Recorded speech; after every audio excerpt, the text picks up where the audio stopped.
From our 22 News Broadcast Center, this is 22 News in Focus. Good afternoon and welcome to 22 News in Focus. I'm Ciara Speller. The new year is the most popular time of the year to hit the reset button, an opportunity to set new goals and set out to live a better life. In this half hour of 22 News in Focus, we're looking at ways to approach your resolutions and set realistic goals. Joining me on the program today is Gina DeStefano, president of the DeStefano Group, and we thank you so much for being here. Thank you for having me. So Gina, when you first make your resolution, it can be daunting, right? Trying to figure out where to start. Like a lot of successful ventures, it starts with a plan. So how important is to set a date or timeline for that goal? Well, obviously it's very important to have a date or a timeline to go, but for me, one of the most important things is to focus on the intention behind why you want to do that and put a lot of energy more there than focused on a specific deadline, goal, or something that's going to limit what you really want to do. Yeah, and so should you tell your friends and family about your decision, ask them for support, maybe to join along with you? Well, this is kind of a trick question because unfortunately, when we get excited about something, we want to make a change, the first people we want to run to, right, is our family and friends and the people we're closest to that we think we're going to get the best support from. But that a lot of times might not be the case. So it's about being cautious with who you want to share your dreams or your intentions with before you actually start to talk. Yeah, and so the past few years saw a real polarization of the country, including personal relationships due to views and political and social issues, right? A lot of family and friends became divided. So what can we do to rebuild these lost relationships, or should we try? That is a great question. And unfortunately, yeah, we have seen a lot of division over the last several years with families and friends, and it's been really disheartening. And for me, I think it's about, when you look back on the relationship, understanding why you were divided. And were you divided because you don't align with your morals, values, and beliefs, or are you divided for other reasons? And if you're finding that at the end of the day, you are still aligned with morals, values, and beliefs, then I would look to rekindle that relationship or strengthen it. But at the end of the day, if you're finding that we don't agree, it's not anything that is overly personal, but understanding that maybe sometimes people aren't the right fit in our lives. Some people are there for a season, a reason, or a lifetime. I love that. I always say reason, season, or lifetime. I live by that. And, you know, going off of that, talking about toxic, challenging relationships, you know, friends or family members who leave you feeling depleted, guilty, or inadequate. How do we know if a relationship is causing more harm than good?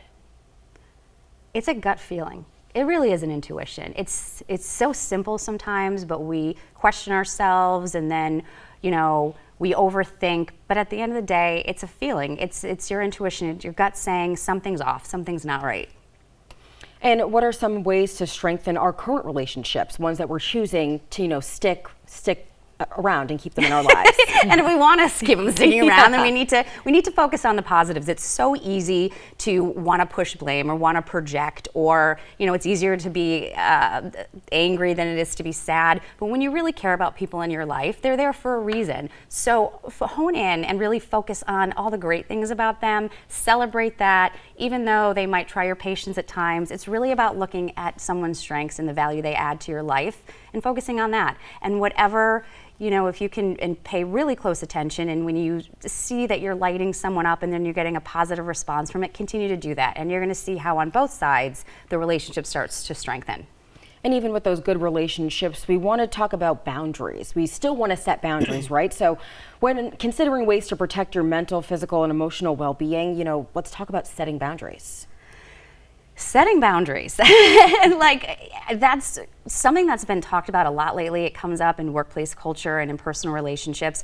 And for me, setting a boundary means just having self-awareness of when you feel like you're going out of your comfort zone, when you start putting people or things that aren't really that important to you before what is important to you. It's time to reevaluate your priorities and then have the conversations necessary around the people that you might need to set boundaries with. Yeah, and what are some healthy boundaries, would you say? I think a healthy boundary is when you feel in control of the situation and with what you're going to do and how it's going to be executed. when you know that you have enough control around a situation where you can be your authentic self, solid boundaries are in place. We tend to, when we step outside of ourselves, to want to do more for others that we're not comfortable with. It can really prohibit us from living an authentic life and be very challenging. And going off of that, you might be involved with somebody who doesn't realize that their behavior is a problem, and you want to set those boundaries, and you're worried about executing that. What's the best way to discuss setting those boundaries with them?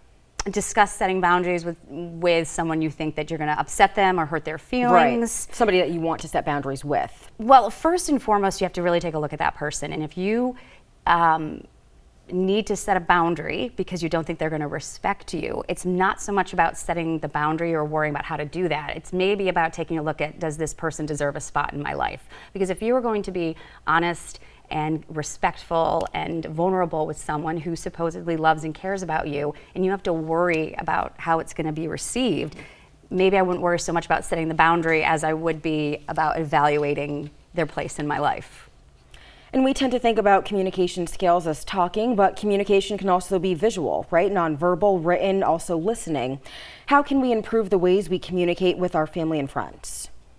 With life being so incredibly busy for everyone, and we can feel so disconnected at times, and we feel like we're letting people down, there may not be time for long outings or dinners or conversations or emails or ways that we might have been able to communicate in the past, or something's come up and you feel guilty, like I'm not being as supportive, I'm not being that great friend or sibling or whatever. There are ways to do little things. It's about just shooting a text that says thinking of you. It's about when you're on social media and you see that they're doing something, comment, like, share it, let them know they're there. It takes seconds to really show someone that you care. So it's little things like that doing consistently really does improve communication in relationships. Yeah, and just being present. Being present, absolutely. Giving what we can, because we all are under a lot of pressure and we need to be compassionate and empathetic to everyone, but it takes no time to let somebody know that you care. Okay, Gina, thank you. And we'll continue this conversation on self-improvement after a short break. You're watching 22 News in Focus.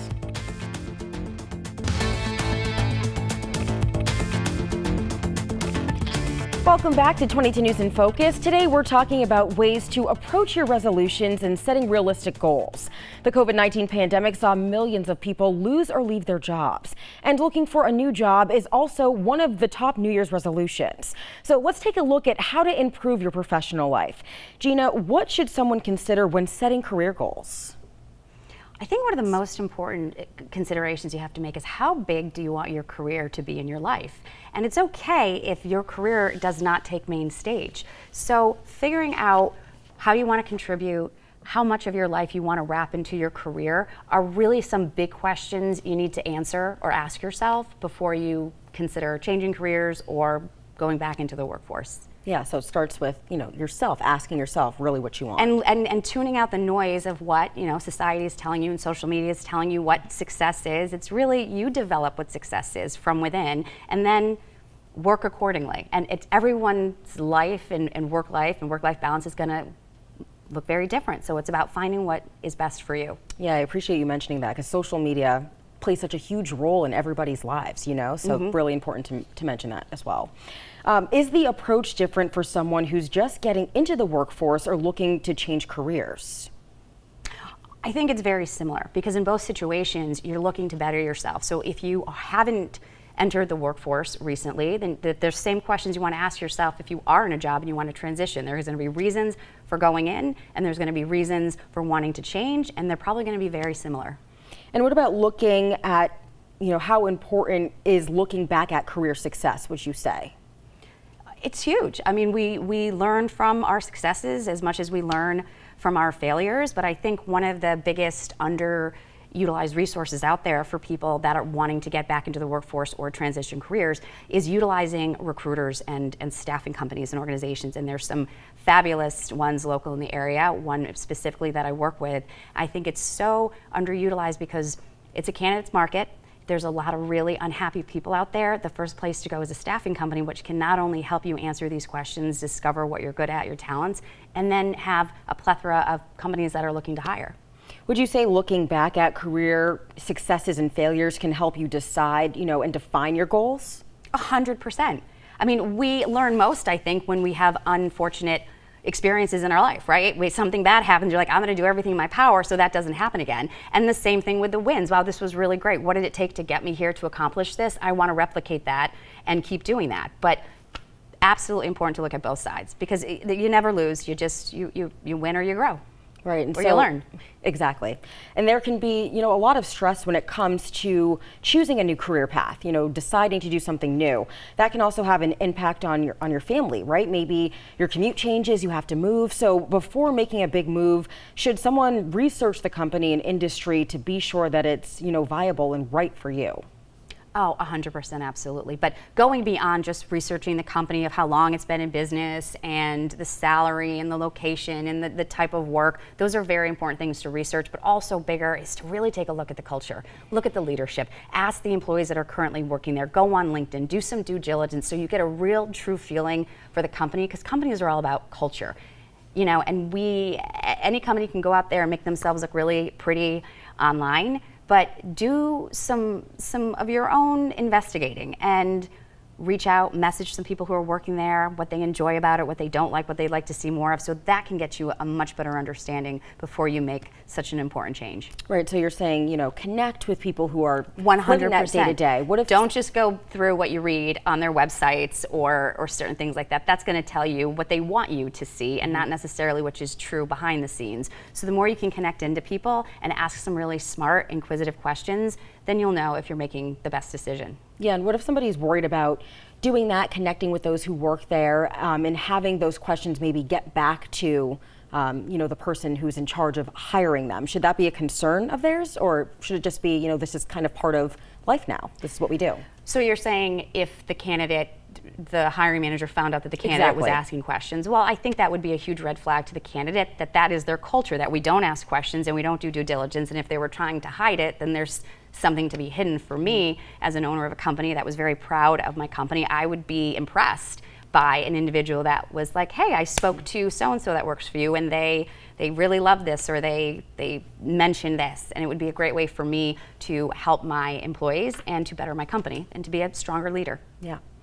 So expanding skill sets can put someone in a better position when looking for a new position. How essential is it to continue education or professional development for your resume and job advancement?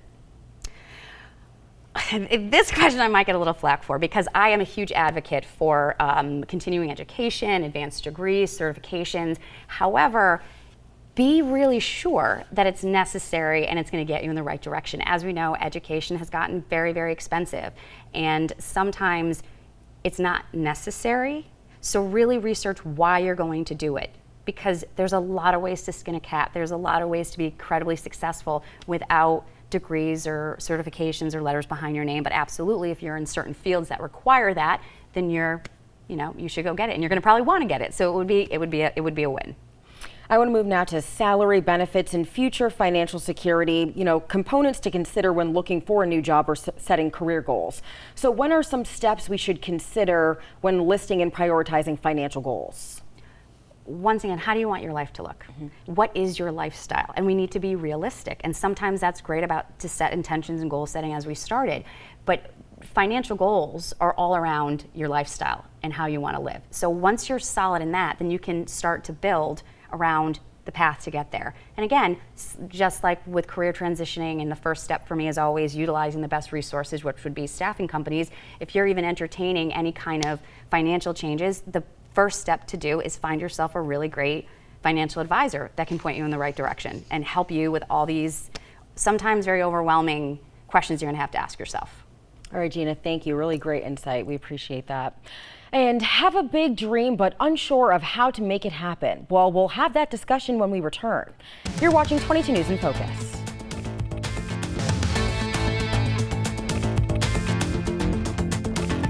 Welcome back. You're watching 22 News in Focus, and today we're talking about ways to approach your resolutions and set realistic goals. We've discussed personal relationships and professional life, but what about dreams and how to manifest the life that we want? Some of the most successful people in the world started out with just a dream, and sometimes people ridiculed them or didn't have the faith that they'd succeed. The past 3 years have been difficult for many of us, and personal dreams felt like they were never going to come true.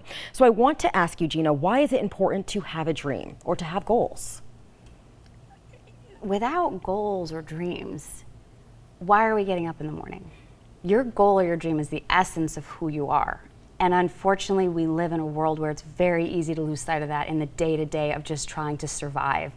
But if you lose a vision or a dream or something that meant so much to you or excited you in the past, you're losing who you are. And it's very important to be able to take steps to get that back. And, let's talk about igniting that spark. Why is it important to tap back into that? Because that's what's going to get you out of bed in the morning. That's what's going to get that fire in your belly to go after and achieve things and understand that life can still be joyful and it doesn't have to just be this exhausting 9 to 5 every single day.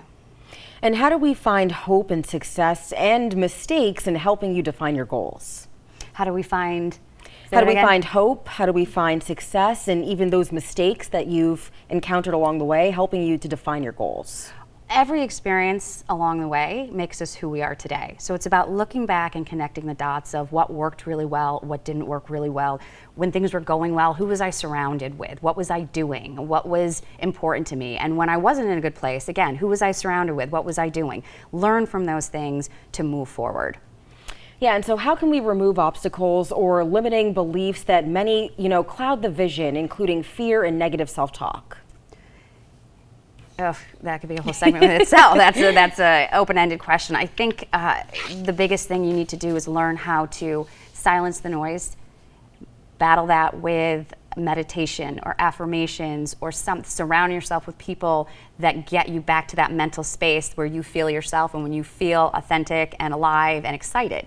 So there are so many steps, but it really, I guess I would say, start with quieting your mind a little bit, and then reaching out to resources of people can push you back to where you want to go, and work on yourself with affirmations and meditations and reading a lot of really inspiring articles, books, everything. I mean, the internet is right there. It's at our fingertips. So whatever we need, we can get pretty fast. Yeah, this next question I feel like is a really important one. We all have thoughts and dreams that we don't share with anyone, but sometimes we need the help and support to make them happen, right?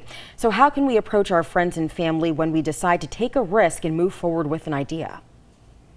Before we approach, and we talked about this earlier too, about, we think they're going to be so excited and all they have to say is, really? And how are we going to do that? And then you start to get deflated. So if you are really wanting to share with your family and friends, my advice would be get the ball rolling in whatever direction you want it to go in before you say anything. So if it's about changing careers, tell them, listen, I'm really serious about changing careers. I contacted a staffing firm, I'm working with a recruiter. So it's like, whoa, if you want to do something completely different, sign up for a class, start talking to people so that when you do bring it into conversational form with your family and friends, they're going to take you a little more serious, saying, wow, she's taken the steps, she's signed up for classes, she's involved in this, she's doing X, Y, and Z.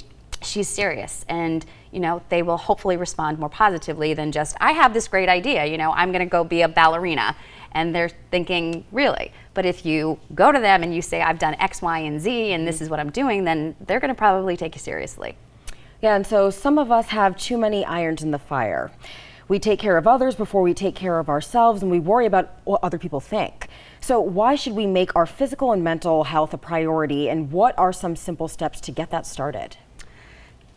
It first starts, like I said earlier, with awareness of what do you really want, and what does that look like, and who are you surrounding yourself with to help get you there, and what are you saying and how are you articulating that? And if you're not clear on those things, it's almost impossible to push through the negativity. And every time you find yourself getting into that negative spot, go back to, again, those go-tos that center you, that ground you, that reignite the spark. Talk to the people that make you feel good, that make you feel like you. Practice all those positive behaviors. And after a while, it becomes automatic and you don't get discouraged as quickly. We're humans. We're going to get discouraged. We're going to feel beat down. We're going to get overwhelmed. Like you said, there's just so much going on. But if you can learn how to get yourself centered, back to some sense of peace to remind yourself and remember why you're actually doing this, it can re-energize you quite quickly. I want to talk about self-care now, because trying to execute all these goals and dreams and ambitions, right, that can be, really take a toll on you as well. 100%. So, some might think that self-care is selfish, especially when you decide to set boundaries. What's the difference? Well, I think that people who think self-care is selfish are probably the people that need self-care the most. There is nothing selfish about taking care of yourself so you can be the best to others. And when you don't, and when we're depleted and we become resentful and anxious, we're not being our best selves, or we're not helping people the most we can. So it starts with you, and there is absolutely nothing selfish about wanting to take care of yourself so that you can be the best for the people that you love and care about. Yeah, and so what are some of the small things that people can do that fall into self-care? Setting those boundaries and understanding, what do I need to make me feel me? What do I need? And just sit with that. Sit with that for 5 minutes. What do I need? Do I need a cup of tea? Do I need to go to the gym? Do I need to take a nap? Do I need to do some research? Do I need to network? Do I need to, what do I need to do? Figure that out and start doing that. Shift yourself quicker. And lastly, I just want to say, some people pray or meditate. They go outside, they go on a walk to kind of calm themselves and reset. How essential is alone time? It's more essential than anything. Again, if you can't get yourself calm and grounded and focused, how are you going to remember those dreams or create those dreams or even attempt to execute those dreams when you're surrounded by the noise and the programming of everybody else? So the more alone time, the more comfortable you can be with yourself, the more you can grab 5 minutes a day, 10 minutes, and increase it. It doesn't all have to be at once. I love my mornings. I love getting up early. I love the silence of the morning with my coffee. Grounds me right from the start. During the day, if I find myself going in a million different directions, which we all do, how do I center myself? The same thing. Sit in a quiet space. Literally, lay in a dark room. 5 minutes. Ground yourself. Get your thoughts clear. All right, sounds good. We had some information up there for more information about the DiStefano Group, and we're going to have some final words once we return from our break.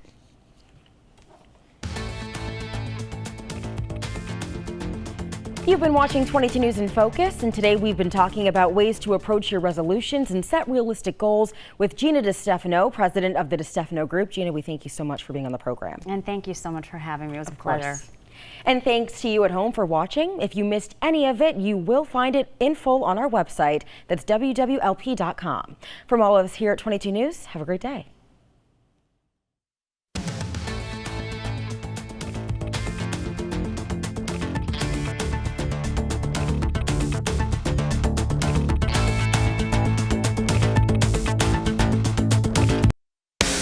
From our 22 News Broadcast Center, this is 22 News in Focus. Good afternoon and welcome to 22 News in Focus. I'm Ciara Speller. Many adults attribute their success in life to having a relationship with a positive role model when they were a child or teenager. Every year, thousands of children benefit from mentors who've provided support and guidance to help them flourish. One local organization, the Big Brothers Big Sisters of Hampden County, provides mentorship opportunities for youth in our region. So today on 22 News in Focus, we're talking with Cindy Callanjone, director of Big Brothers and Sisters of Hampden County, about the programs offered to help youth grow and thrive and achieve their goals. So we thank you so much for being here with us, Cindy. Thank you for having me. So I want to ask you first, when was Big Brothers Big Sisters founded and why? Big Brothers Big Sisters of America was founded in 1904 in Philadelphia, but Big Brothers Big Sisters of Hampden County opened up its charter in 1967. So we've been around for quite a while. Yep. Yeah. And so, talk about the mission a little bit for somebody who might not be familiar with Big Brothers Big Sisters. Sure. The mission is simple. It is to create and support matches, and we match children to caring adult mentors. And most of our children do come from a single parent home. Yeah. And so how are you funded? We have a few different ways to be funded. We have the Heart Springs Foundation, and you may have seen our box trucks going around picking up clothes, goods, and they go to savers, and the money goes back to our programs. We also have some grants. We have a grant through the Community Foundation. We are very much supported by Mass Mutual. We have a program with them, and they support a couple of our site-based programs too. So there are definitely people in the community that are on board with our mission. Yeah, that's great to hear. How many children and families do you think you provide services to annually? We served 266 children in 2022. So we are hoping to increase that, of course. We lost a little, we didn't serve quite as many during 2020, but we have been rebuilding the last 2 years, and we made more matches this year than we did the year before. And how did children become enrolled in your programs? Usually their parent or guardian will call, and sometimes another community organization or a therapist or a teacher, guidance counselor will suggest it. But we always have to communicate with the parent guardian. Parent guardian is a really, really big, important part of the match. Safety is always the #1 priority. We're letting someone go out with a child in a one-to-one situation. So the parent guardian is critical, and they go through a whole intake process with us. But we also support the matches after too. Yeah, that's really good to hear. You talked about helping or hoping to help more children, right, in the future. So let's talk about outreach. You know, what's done to help get your message out there? Absolutely. We do have a development manager now, and he does social media. We also have events. We try and get out into the community, so we are definitely heavily involved in the C3 policing initiative, both in Springfield and in Chicopee. And that is a great system of everyone just kind of coming to the table and letting everyone can talk about their organizations, how we can help, and if someone knows of a family in need, then they can let us know in those ways too. Yeah, and so if you want to get involved, you know, you don't have a child necessarily that needs to that you feel like should be involved in the program, but you want to make a difference. How can you do that? It's really simple. And to be a mentor is basically the role of being a big brother or a big sister is to be a friend and go out and have fun. So it's anyone who's 18 and older and who can commit at least a year to the program. And it's 8 hours a month, but it is extremely flexible. So people can do things on days and times when it's easy for them. So we try and make it something that can easily fit into someone's life.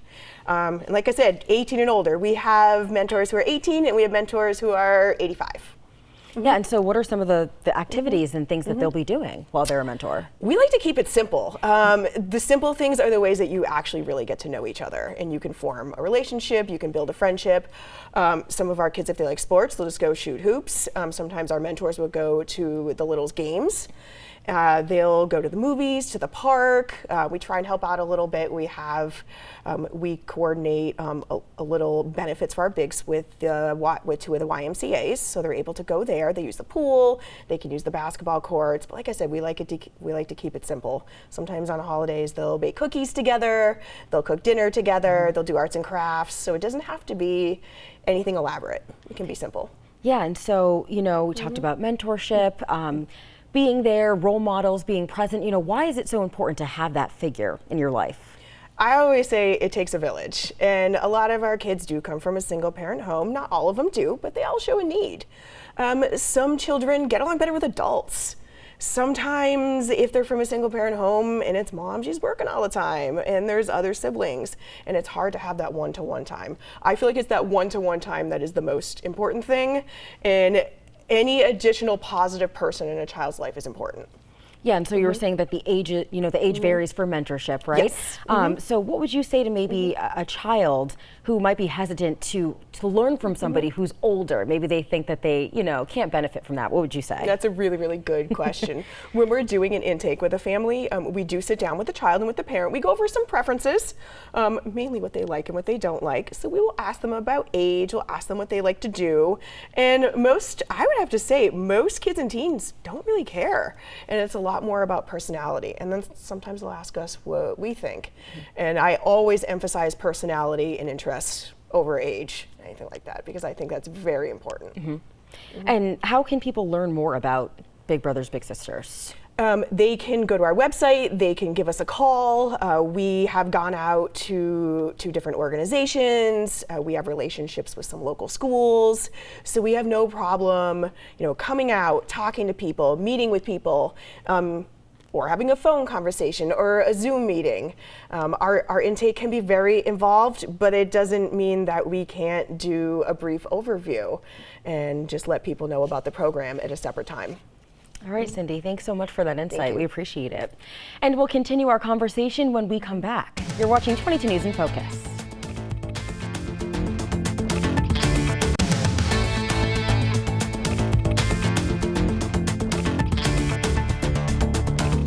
Welcome back to 22 News in Focus. Today we're learning about Big Brothers Big Sisters of Hampden County, an organization that provides mentorship opportunities for youth in our region. So let's talk about mentoring programs offered. Cindy, I want to ask you, how old does a child or teen have to be enrolled in your programs? So for most of our programs, we do enrollments for kids between the ages of 7 and 14. But once they're matched, they can stay matched potentially until they're 18. We do have another program that we'll probably touch upon later when we talk about site-based programming, where we have some high school students involved in that. Yeah, and so we talked about, becoming a big. Yes. Let's talk about becoming a little. How does a child become a little? Their parent guardian has to show interest and want the program. So this isn't something that gets mandated. It doesn't get mandated by a court or by DCF. Of course, if a DCF worker has a child that they might want to enroll, then we can take that child.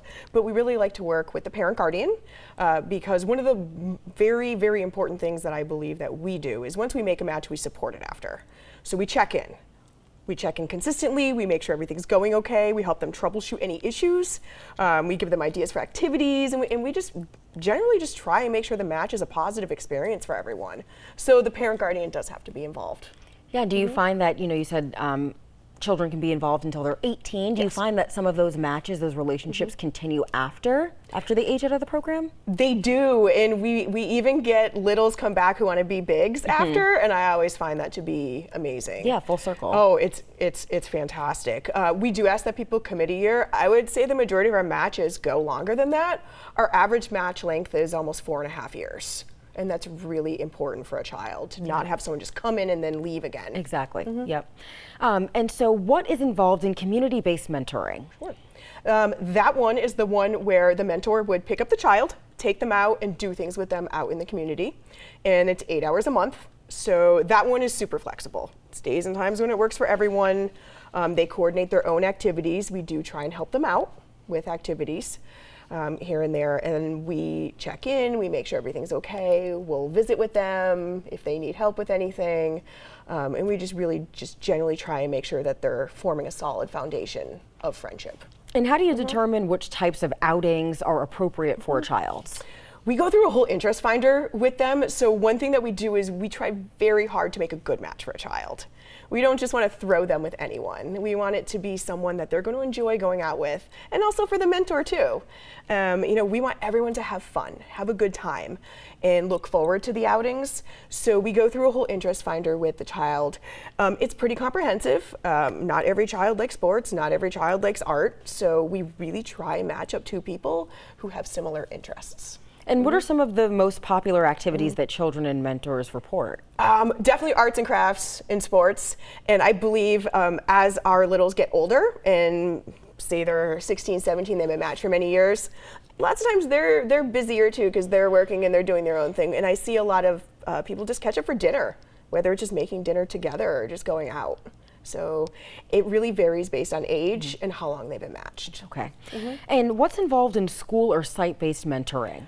So that would be a mentor, a big, meeting the child at the child's school, and it's for about a half hour to 40 minutes a week, and they can pretty much choose the day that works for them. Normally we'll do it during lunchtime because we don't like pulling young people out of their classes. One school that we work with is Chestnut Impact Prep down in the Brightwood area, and they're really great. So they give us a lot more flexibility. We have a lunchtime, but they also have a free period later on in the afternoon. So it gives our volunteers even more flexibility too. Yeah, and for those who are maybe just tuning in right now, do you partner with local school districts, or is this program approved by each school where the child's enrolled? So we're smaller. We do have a few schools that we are working with right now. Sometimes we are always open to expanding that. And it will depend on whether we have a pool of volunteers, whether the school is invested in doing that. And right now we are working primarily with Putnam, Chestnut Impact Prep, and Veritas Prep Charter School.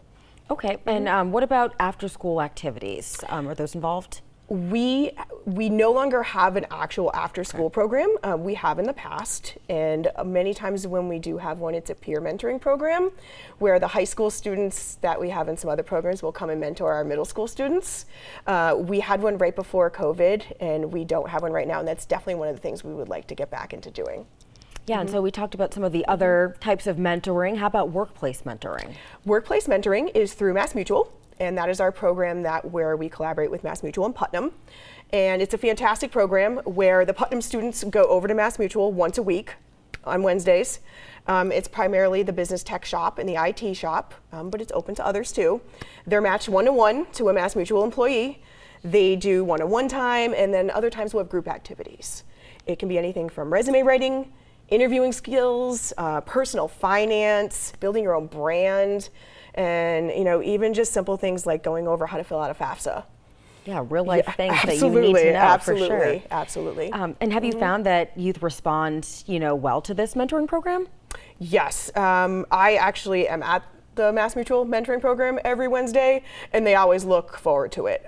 Their communication skills are great. I've seen them even improve even over the last few months that we've been doing it. And they are always excited to go over. They love going over, they love seeing their mentors, and sometimes even if they can't make it over to MassMutual, they'll do video chats. Yeah, and just for people who might have missed earlier on, we talked about the mission of Big Brothers Big Sisters. Could you just recap that for us? Absolutely. The mission is pretty simple. It's basically to create and support matches, and we match children to caring adults. And again, the age groups, you were saying that it's really a wide range. So talk about that again. Absolutely. Our mentors can be 18 and older. And when I say older, there's no cap on that.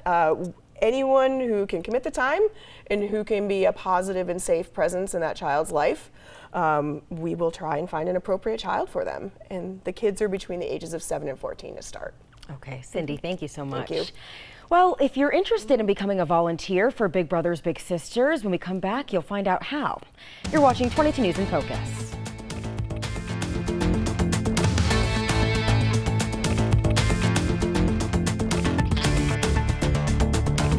For staying with us. You're watching 22 News in Focus, and today we've been talking about Big Brothers Big Sisters of Hampden County, an organization that provides mentorship opportunities for youth in our region. Your organization depends on volunteers known as Bigs to help mentor children, Cindy. So I want to ask you, what are you looking for in a volunteer? We are basically looking for someone who can spend time with that child, who can be committed for at least a year, and who can be a safe presence for that child, a comforting, safe presence for that child. So we do take our volunteers through a process. We have an application process. We get references. We do background checks, of course. We do nationwide background checks. If they're doing our community program and they're going to be driving the child, we get an RMV record. We do an interview, but that's also for the benefit of the volunteer. It really gives us a sense of who they might do well with, and it really allows us to get to know that person. Who are they? Who might they do well with? What are their interests? We also do a training session, and we do a quick home visit with them, which is mostly when we do the training session. We want people to be able to feel prepared and confident when they're going out with their little for the first time. And how does somebody who's interested apply? So they can go to our website, and there is an inquiry form, and they can put in all their information and do that. They can call the number that's on that screen. They can email me, and we will get right back to them, and we will walk them through the process. We walk people through the process individually, one-on-one. And so you talked about, making sure that you have the right match, right? So what are some of the things that you, factor in for that? Sure. Some of it is location too. So we cover all of Hampden County, and we really want to make sure that people have time to do this. So if we have a child in Springfield, I'm probably not going to match them to a volunteer from Granville. But it's not super far to travel around Hampden County, but still, people are busy. We really want to make sure that they have time, that it's flexible, that it's not a chore for them. So location's very important, and then absolutely personality and interest too. We really want to make sure that they're going to look forward to seeing each other, and we don't want to put two people together that have nothing in common either. So. And so would you say, is there an age group that is in greater need for volunteers right now? Sometimes it's harder for us to match our older kids, our 12, 13, and 14-year-olds. And I just want to really put it out there that any child coming through our process wants to do this. We ask them, we ask the parent, we ask the guardian, we ask the child. If they don't want to do this, then we refer them elsewhere. So these are all kids and all young people who very much want to do this. So even though they're a little bit older, they're committed and they're ready to go and they want someone in their lives. And so your organization is dependent on donations as well. Yes. And you touched on it earlier, but what is the Heart Springs Foundation and how does it provide support? So it is a nonprofit connected with us, but it is separate. And what they do is they pick up clothing, household goods. We also have some clothing and household good drives where like people will compete, like we had East Longmeadow versus Longmeadow. So we gather all of those items and they go to Savers and the money goes back to our programs. And what if somebody at home is watching, they've not heard of Big Brothers Big Sisters, they're interested in helping, maybe they can't be a big because they just don't have the time, but they want to make a difference and give back. How can they help? They can just use the same contact information that someone would reach out if they wanted to be a mentor, and we can walk them through any way they might want to help. It could be donating to Heart Springs. It could be potentially someone might want to help out at one of our events. And there's so many different ways to help out. And I would say that each individual can just reach out to us and we can walk them through what'll fit best for their lives. Yeah, and who are your community partners and how do they provide support? I think I mentioned before, we have a lot of support from Mass Mutual. We also have a lot of support from the Community Relations Office at the DA's. With the DA, particularly one of our board members is Tony Simmons, and he helps run that office, and he's amazing. We also have a really good relationship with New North Citizens Council.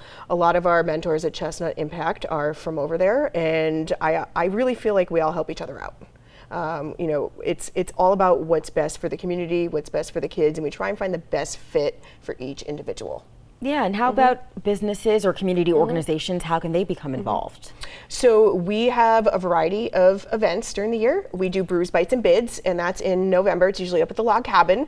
Someone could sponsor that. They could buy some tickets for their employees. We also, if a business thinks that maybe they're close to a school and their employees want to get involved, then we can explore opening up a site-based program at a school near to that business too.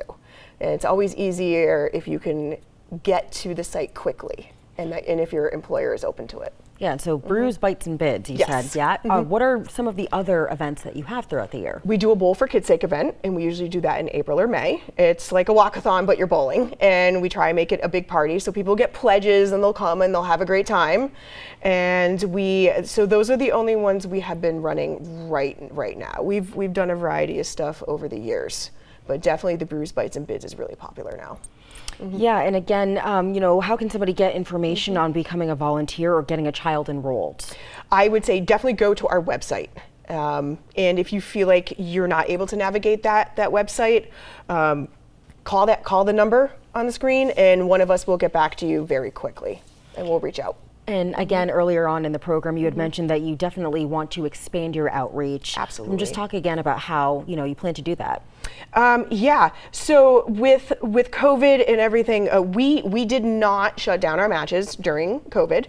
So our community-based matches were allowed to meet, but a lot of the schools were closed. So what we've really been doing is rebuilding a lot of our school-based programs, and we have just been trying to expand our community-based program. There's so many children in Hampden County that could use a mentor. And not all of them are from a single parent home, but definitely there are a lot of kids in this community that could use someone.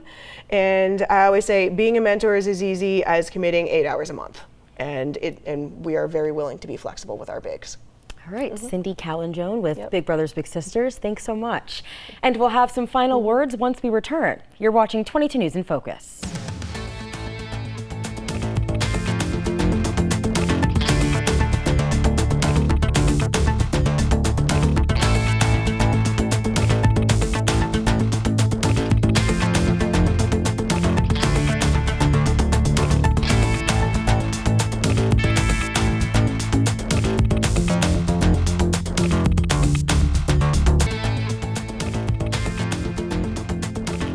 You've been watching 22 News in Focus, and today we've been talking about Big Brothers Big Sisters of Hampden County, an organization that provides mentorship opportunities for youth in our region, with Cindy Callan-Joan, Program Director for Big Brothers Big Sisters of Hampden County. We want to thank you so much for being on the program. Thank you for having us. Really great insight. Thank you so much. And thanks to you at home for watching us. If you missed any of it, you can find it in full on our website at wwlp.com. From all of us here at 22 News, have a great Sunday.